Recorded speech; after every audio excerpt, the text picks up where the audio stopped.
UFC 313 Pereira vs. Ankalaev took place on March 8th at the T-Mobile Arena in Las Vegas, Nevada. The event brought in $10.1 million at the gate, and even more in pay-per-view revenue, sponsorships, and merchandise sales. Not to mention the UFC's broadcasting deal with ESPN, which pulls $300 million a year. But how big of a slice did the fighters take home? The Nevada State Athletic Commission no longer discloses fighter pay information, so while Venom sponsorship and fight bonuses are released, the purses I'll be showing in this video are just projections based on disclosed earnings from previous events. With that said, let's jump into the first fight. Every fighter that's under contract, if you want to tell the media what you're paid, that's up to you. In the feature prelim, flyweight Rei Tsuruya was largely unsuccessful in implementing his wrestling as his opponent Joshua Van touched him up with punches and elbows in the first round. Early in the second, Tsuruya was able to throw Van down to the canvas and pepper him with shots from the top, but the position didn't last long as Van was able to get back up to his feet and his takedown defense largely held up for the rest of the fight. He dominated the significant strike count and hurt Tsuruya with a kick to the body, and towards the end of the final round, a left hand that nearly knocked him off his feet. It culminated in a unanimous decision win for Joshua Van. Tsuruya, on his second fight with the promotion, coming off road to UFC Season 2, took home $14,000 to show and $4,000 in Venom sponsorship, otherwise known as Fight Week incentive, for a total of $18,000. While Van would have earned around $44,000 to show and $44,000 for the win, along with $6,000 in sponsorship and $94,000 on the night.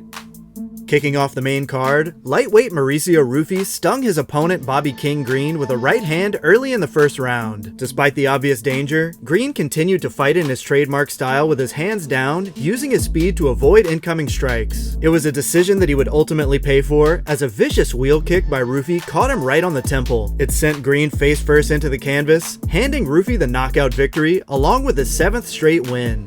King Green stated on the Jackson podcast that he earned almost $400,000 for his fight against Jim Miller at UFC 300. That would put him around $195,000 to show, along with the maximum non-championship $21,000 in sponsorship pay, for a total of $216,000. Ruffy, on the third fight of his rookie deal, brought in $14,000 to show. However, if re-signed prior to the event, it was likely around double that amount, with a matching check for the win, along with $4,000 in sponsorship and a well-deserved $50,000 performance of the night bonus. He took home an estimated $82,000. A bit of a slow start for the second fight as Amanda Lemos and Lucindo Iasmin felt each other out on the feet, drawing restless reactions from the crowd. Lemos took the fight to the ground midway through the round, and while Iasmin attempted a few submissions from the bottom, there wasn't a ton of action. The second round ended up on the ground as well, however Lemos was able to cause a bit more damage than before. The pace escalated dramatically to start the final frame, with both women swinging wildly, but again the fight found its way to the mat with Iasmin on top. Fittingly, the bell erroneously sounded a few seconds early, but it was clear who the winner would be, as Amanda Lemos would take the unanimous decision victory. Iasmin earned $34,000 to show, as well as $6,000 in sponsorship pay, for $40,000 on the night. While Lemos earned a disclosed $80,000 purse at UFC 298, so I'm projecting around $105,000 to show, on the assumption she signed a new contract in the meantime. That means $105,000 for the win, as well as $11,000 in Venom sponsorship, for a total of $221,000.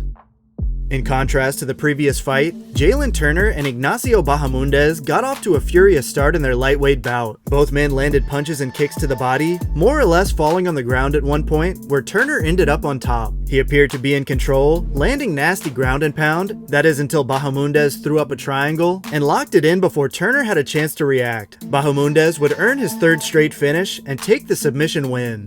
Turner, in his 13th fight with the UFC, took in $82,000 and $11,000 in Venom sponsorship for a total of $93,000.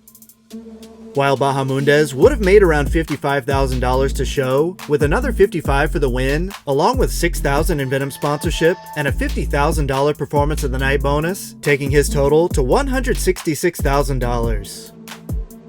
The co-main event opened to cheers for Justin Gaethje in his rematch against fellow lightweight Rafael Fiziev. Fiziev scored 2 takedowns early in the first round and landed in a rather awkward position at one point, delivering strikes to Gaethje's body on the ground. Both men landed heavy blows, and Fiziev connected with solid knees to the head and body. In the second, the damage to Fiziev's face became more visible as Gaethje's combinations found the mark. Midway through the round, Gaethje landed an uppercut that floored Fiziev, who desperately tried to survive to the bell. The fight would see a final round, and Justin's rights and uppercuts would continue to land. Fiziev fought back valiantly, but at the end of 3 rounds, the decision would go the way of Justin the Highlight Gaethje.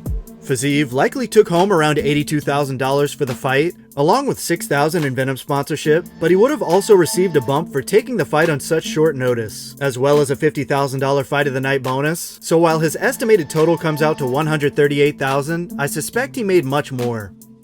As for the winner Justin Gaethje, he was already making $100,000 in his UFC debut, so I suspect at this point in his career, he makes guaranteed pay. As a former interim and BMF champion, I'd put him between $500,000 and $750,000 guaranteed, along with $11,000 in sponsorship, and his $50,000 bonus, which totaled and averaged out, means an estimated $686,000 on the night. Only 7% of the people watching this video are subscribers, so if you're enjoying the content and want to keep up with all the latest videos, take a moment to hit the like button and subscribe to the channel.